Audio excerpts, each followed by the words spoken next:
हमला होने वाला है। क्या ज़ेलेंस्की का टारगेट मॉस्को होने वाला है? क्या नेटो रूस पर अटैक करने वाला है? ऐसा दावा किया गया है कि यूक्रेन ने अपने हमलावर ड्रोन से रूस के एयरबेस पर एक बार नहीं 3 बार हमला किया।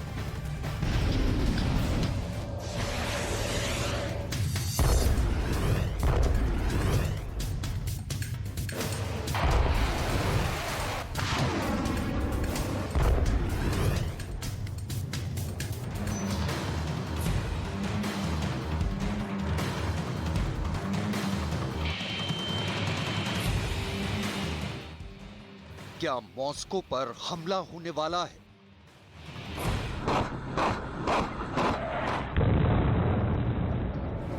क्या क्रेमलिन टारगेट पर है?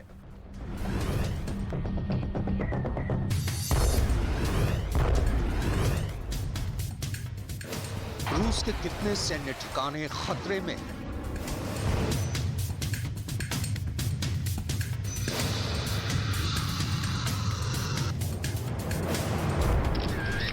रूस के न्यूक्लियर बॉम्बर पर क्यों खतरा मंडरा रहा है?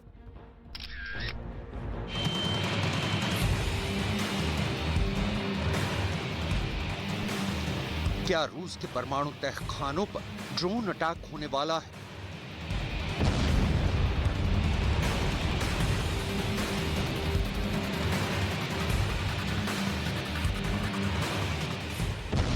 यूक्रेन के शहरों के साथ साथ क्या अब रूस के सैन्य अड्डों पर ऐसे ही बारूद की आग धधकने वाली है?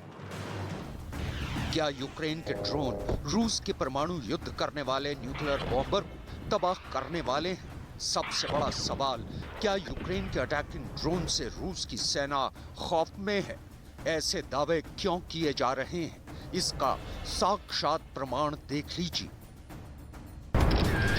प्रमाण नंबर 1,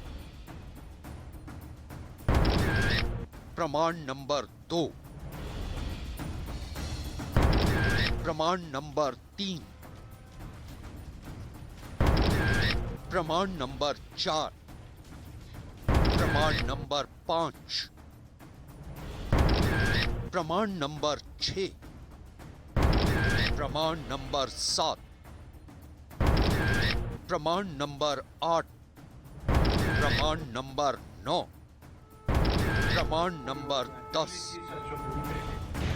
ऐसे प्रमाण पेश कर दावा किया गया है कि यूक्रेन ने अपने हमलावर ड्रोन से रूस के उस एंगेलिस 2 एयरबेस पर एक नहीं 3 बार हमला किया है।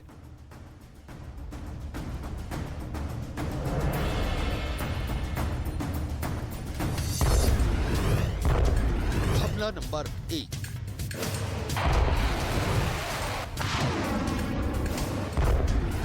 हमला नंबर 2,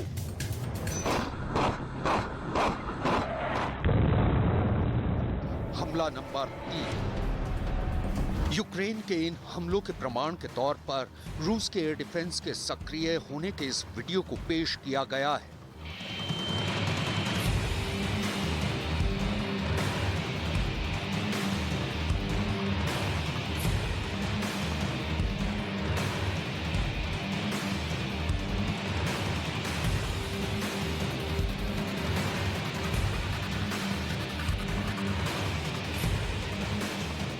यही वजह है कि दावा किया गया है कि रूस ने अपने परमाणु बम वर्षक बेड़े को एंगेलिस 2 एयरबेस से दूर पूरब में ट्रांसफर कर दिया है। रूस ने अपने परमाणु बम वर्षक बेड़े को एंगेलिस एयरबेस से सुदूर पूर्व में अमूर इलाके में मौजूद उक्रेनिका एयरबेस पर पहुंचा दिया है। दावा किया गया है कि रूस की एयरफोर्स ने कम से कम अपने 4 से 6 न्यूक्लियर बॉम्बर Tu-95 को उक्रेनिका एयरबेस ट्रांसफर कर दिया है। रूस का एंगेलिस एयरबेस यूक्रेन की राजधानी कीव से 1090 किलोमीटर दूर है। वहीं उक्रेनिका एयरबेस एंगेलिस से 7235 किलोमीटर दूर पूरब में स्थित है। एटम बम का नया एड्रेस प्रेसिडेंट पुतिन के डार्क सीक्रेट से कम नहीं है। दावा यह किया गया है कि पुतिन ने परमाणु बॉम्बर विमान यूक्रेन के पास वाले एयरबेस से हटाकर दूर किसी सीक्रेट अड्डे पर शिफ्ट कर दिया है। सवाल बहुत सारे हैं। पुतिन का डर भी है, पुतिन की चालाकी भी है। ये रिपोर्ट देखेंगे तो आपको पता चलेगा कि अब यूरोप से पुतिन का परमाणु बम कितनी दूर है।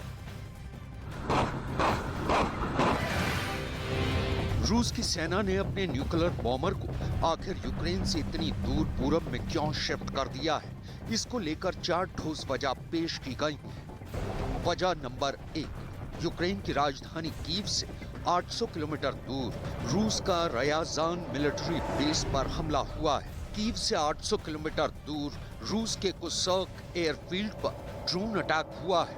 वजह नंबर 3, यूक्रेन की राजधानी कीव से 1090 किलोमीटर दूर रूस के सरातोव मिलिट्री बेस पर हमला हुआ है, जो रूस के लिए बहुत ही डरावना है, क्योंकि सरातोव में ही रूस का एंगेलिस एयरबेस है। एंगेलिस एयरबेस पर हुए हमले में रूस के 2 न्यूक्लियर बॉम्बर को नुकसान पहुंचा है। वजह नंबर 4, दावा किया जा रहा है कि रूस के अंदर यूक्रेन की स्पेशल फोर्स पहुंच गई है। एबीसी न्यूज ने पुष्टि की है कि यूक्रेन की स्पेशल फोर्स रूस के काफी अंदर तक पहुंच गई है। एबीसी न्यूज के मुताबिक यूक्रेन के प्रेसिडेंट जेलेंस्की के इनर सर्कल के एक वरिष्ठ अधिकारी ने एबीसी न्यूज को बताया है कि रूस के सैन्य ठिकानों पर 2 ड्रोन हमले हुए। इनमें से कम किसी एक ठिकाने पर ड्रोन को गाइड करने का काम रूस में मौजूद यूक्रेन की स्पेशल फोर्स ने किया था। ऐसे में बड़ा सवाल उठ रहा है कि यूक्रेन की स्पेशल फोर्स रूस में कितनी अंदर तक अपनी घुसपैठ कर चुकी है। क्या यूक्रेन की स्पेशल फोर्स के कमांडो रयाजान मिलिट्री बेस के करीब मौजूद है? क्या जेलेंस्की के स्पेशल कमांडो रूस के कुर्स्क एयरफील्ड के आसपास कहीं छिपे हुए हैं, या फिर रूस के न्यूक्लियर बॉम्बर वाले एंगेलिस एयरबेस के करीब कहीं अंडरग्राउंड है?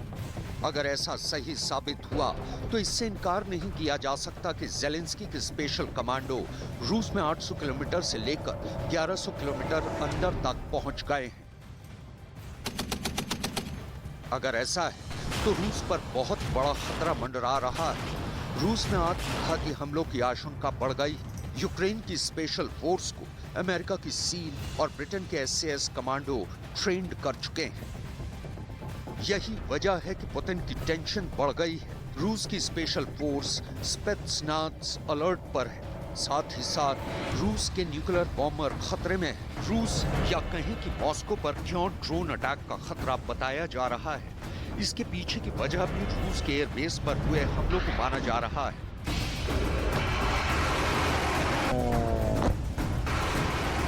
रूस का कहना है कि यूक्रेन के ड्रोन आए और उनके टारगेट पर था रयाजान और साथ में सरातोव। ये दोनों यूक्रेन या कहें कि कीव से इतने फासले पर है कि किसी को भी हैरत होगी कि आखिर जेलेंस्की के पास इतनी ताकत कहां से आ गई। सवाल है कि क्या यूक्रेन के पास ऐसी पावर है कि वो रूस में घुसकर हमला करे।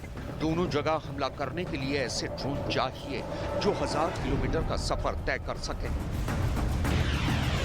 रूस की एक न्यूज वेबसाइट रिडोवका की रिपोर्ट की चेतावनी कि अगर यूक्रेन से हमले हो रहे हैं तो मॉस्को पर भी हमला हो सकता है। इसके पीछे जो तर्क किया गया है उसके मुताबिक अगर रूस में हमला करने वाले ड्रोन यूक्रेन से आए तो सीधा मतलब है कि यूक्रेन के पास पहले से ही 1000 किलोमीटर तक हमला करने वाले ड्रोन हैं, जिसका मतलब है कि मॉस्को पर हमला हो सकता है, क्योंकि कीव से मॉस्को की दूरी करीब 862 किलोमीटर है। लेकिन रूस के रक्षा मंत्रालय ने दावा किया है कि यूक्रेन के ड्रोन रूस की एयर डिफेंस की चपेट में आ गए और जब मलबा जमीन पर गिरा तो रूस के न्यूक्लियर बॉम्बर चपेट में आ गए।